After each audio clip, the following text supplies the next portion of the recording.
Shalom, jemaat yang dikasihi Tuhan.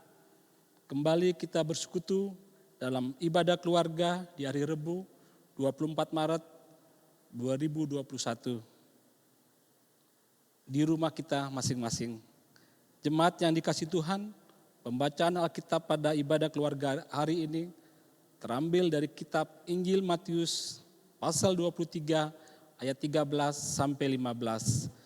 Dan tema yang akan kita renungkan bersama-sama adalah setia belajar dan taat melakukan firman. Sebelum lebih jauh kita masuk dalam renungan firman Tuhan, saya ingin bertanya kepada Bapak, Ibu, Saudara. Pertanyaannya, apakah kita sudah belajar dan selalu taat melakukan firman Tuhan? Kemudian, apakah yang menjadi faktor pendorong atau motivasi untuk kita melakukan aktivitas rohani? Apakah karena kita mencintai atau mengasihi Tuhan? Ataukah kita ingin dilihat orang? Kita ingin dipuji orang? Kita ingin diakui orang? Ingat, kecintaan kita kepada Tuhan yang harus menjadi pendorong, menjadi motivasi kita untuk melakukan aktivitas rohani. Ada peribahasa yang mengatakan tong kosong nyaring bunyinya, yang secara harafiah berarti orang yang bodoh atau orang yang tidak berilmu biasanya selalu banyak bicara, atau orang yang banyak bicara biasanya tidak berilmu, atau bahasa gaulnya omdong, omong doang. Bapak Ibu yang kekasih, pengertian peribahasa tersebut yang ada di balik perkataan atau sindiran Tuhan Yesus terhadap ahli Taurat dan orang-orang Farisi. Mereka sangat pandai bicara tentang hukum Taurat, namun sebenarnya mereka tidak mengerti apa yang mereka bicarakan, karena mereka tidak memberlakukan ketentuan Taurat itu secara benar dan sungguh-sungguh. Mereka sangat fasih mengajarkan hukum Taurat, sebab mereka memang secara khusus bertugas mempelajari hukum Taurat. Ahli Taurat adalah para pengajar dan penafsir kitab Perjanjian Lama, khususnya kelima kitab Musa, yakni semua hukum dan peraturan serta tatanan yang terdapat dalam kitab Kejadian, Keluaran, Imamat, Bilangan, dan Ulangan. Sedangkan orang Farisi adalah segolongan orang yang sangat berpengaruh dalam masyarakat Yahudi pada zaman Yesus, yang terdiri dari para rabi atau guru atau ahli Taurat. Kekasannya ialah mereka ini berpegang erat pada Taurat Musa dan adat istiadat nenek moyang. Mereka mentaati secara mutlak seluruh hukum dan peraturan. Mereka bertindak sebagai polisi agama. Pada ayat pertama sampai yang ke-12, Tuhan Yesus dengan tegas mengkritisi sikap ahli Taurat dan orang-orang Farisi dalam mengajarkan Taurat, di mana mereka tidak melakukan apa yang mereka ajarkan. Mereka hanya menuntut penghargaan dan penghormatan dari banyak orang oleh karena pengajaran mereka, tanpa peduli bahwa orang justru akhirnya kehilangan makna kebenaran isi Taurat, karena mereka tidak memberi contoh dan keteladanan yang baik. Pada ayat 13 sampai 36, Tuhan Yesus menelanjangi sikap dan perilaku ahli Taurat dan orang-orang Farisi karena hidup dan perilaku mereka sangat tidak berpadanan dengan Taurat yang mereka ajarkan. Pada bagian ini, sebanyak 7 kali Tuhan Yesus menyebutkan, celakalah kamu dan kamu orang-orang munafik. Kata celakalah dalam bahasa Yunaninya owai, memiliki arti kemarahan dan kesedihan, sehingga dapat diartikan kecaman Yesus kepada ahli Taurat dan orang Farisi itu merupakan kemarahan yang muncul justru akibat keprihatinan dan kasih yang mendalam pada orang-orang yang tidak memahami secara mendalam kebenaran firman Allah. Sementara kata munafik dalam bahasa Yunani hopokritis, berarti orang yang menjawab, aktor, orang yang berpura-pura, orang yang bersandiwara, memakai topeng, orang yang menunjukkan perasaan di luar saja.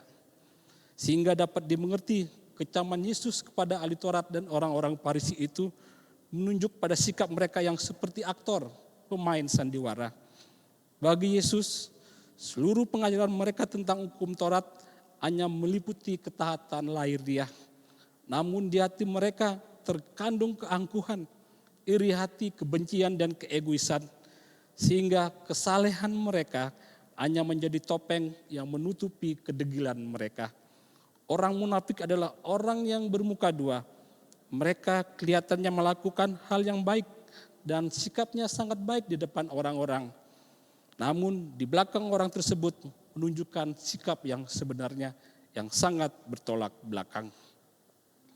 Tuhan Yesus membenci kemunafikan karena merupakan kejahatan di mata Allah.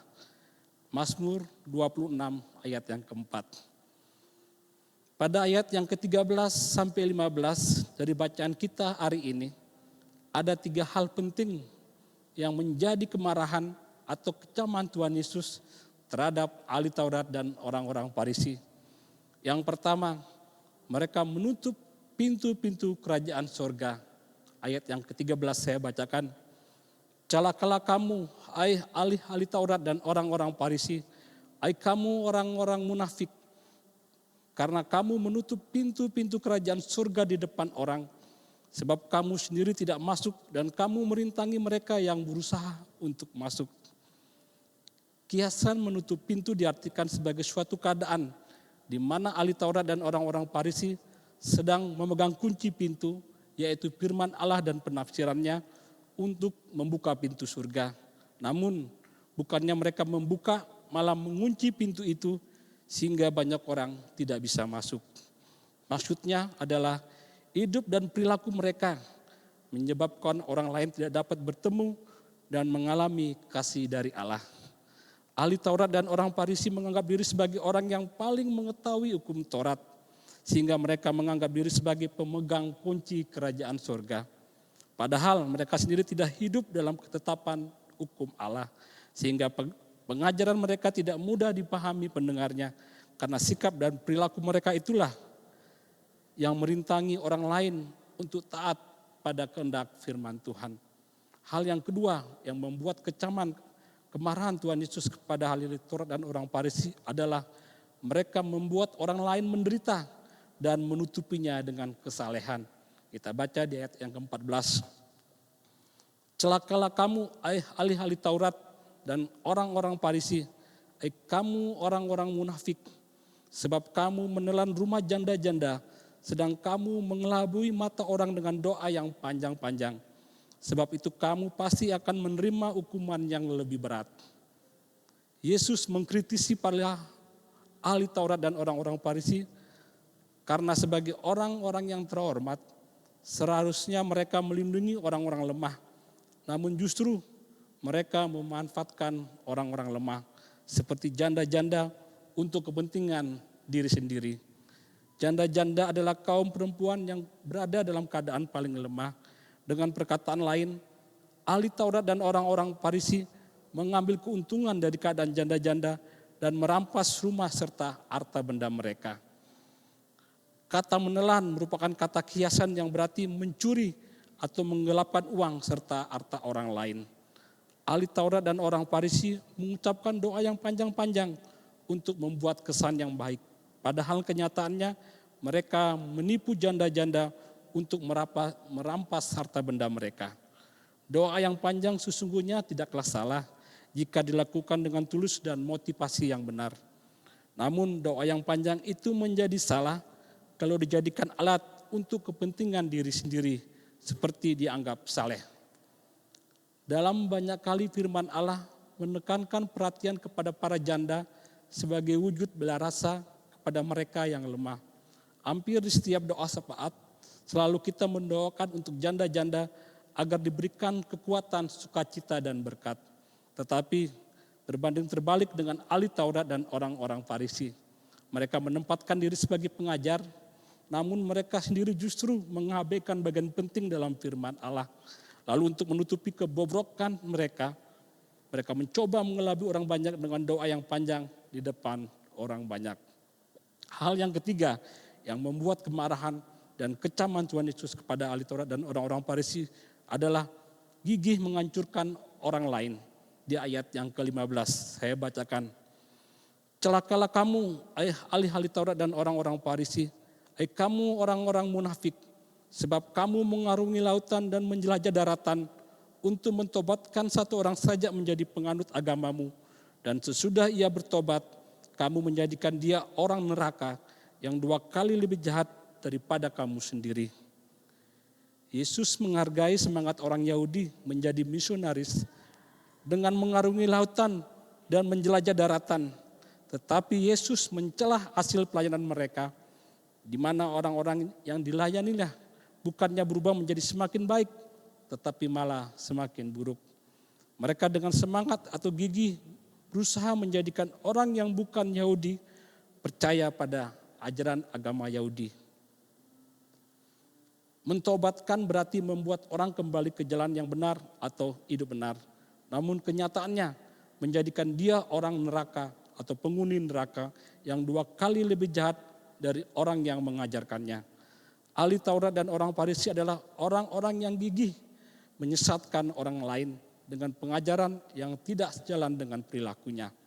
Mereka mengajarkan kebenaran dan menyuruhkan pertobatan, namun perilaku mereka sendiri jauh dari pertobatan. Dapat diartikan bahwa mereka sangat gigih membawa orang untuk masuk ke bait Allah, namun tidak membawa orang kepada Allah. Terbukti dari hasil pelayanannya, bukannya menjadikan orang hidup benar, tetapi justru membuat orang itu menjadi lebih jahat dan menjadi calon penghuni neraka.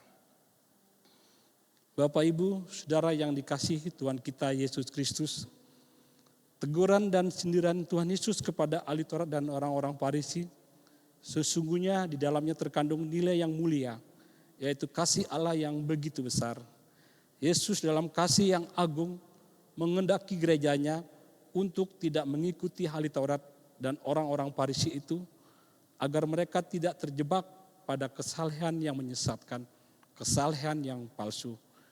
Kita dinasihatkan agar tidak mengikuti bentuk kesalehan ahli Taurat dan orang-orang Farisi yang pasti membaca dan menafsirkan firman Allah, namun tidak mampu menghidupkan kebenaran firman Allah. Hendaklah kita setia belajar firman Allah dan taat melakukan apa yang dikatakan firman Allah. Semangat melayani dan bersaksi itu penting untuk dibangun dan dipelihara oleh setiap murid Yesus, setiap orang yang percaya kepada Yesus. Namun yang tidak kalah penting adalah menjadikan hidup kita, baik perkataan, baik perbuatan, selaras. Kata dan perbuatan berpadanan dengan firman Allah. Hal tersebut dengan tujuan agar hidup kita menjadi berkat bagi sesama untuk bertobat dan percaya kepada Tuhan Yesus serta hidup dalam kebenarannya. Mari kita menyadari bahwa Tuhan tidak ingin kita sebagai anak-anaknya menjadi orang yang munafik seperti ahli Taurat dan orang-orang Farisi. Tuhan mau kita sebagai anak-anaknya melakukan ajarannya dengan hati yang tulus dan dengan motivasi yang benar, yaitu untuk menyenangkan hati Tuhan saja. Bukan untuk kepentingan diri sendiri, apalagi karena ingin tampil atau dilihat orang. Kemunafikan adalah dosa yang menodai ibadah kita. Sebaliknya, kesungguhan, ketulusan dan kesetiaan kita untuk hidup dalam kebenaran dengan jujur akan berkenan bagi Tuhan dan tentunya akan mendatangkan berkat yang luar biasa bagi kita. Amin.